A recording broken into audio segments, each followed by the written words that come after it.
In this video, I'm going to show you how you can easily turn on Instagram notifications for one particular account.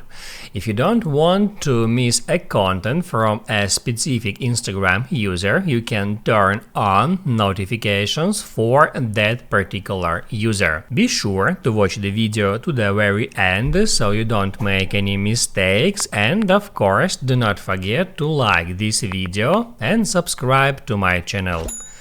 So let's begin, and first off, open up Instagram app.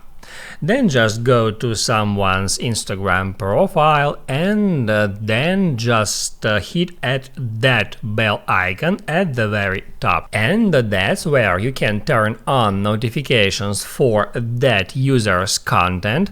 You can customize it, you can allow notifications for posts, stories, reels, videos and live videos.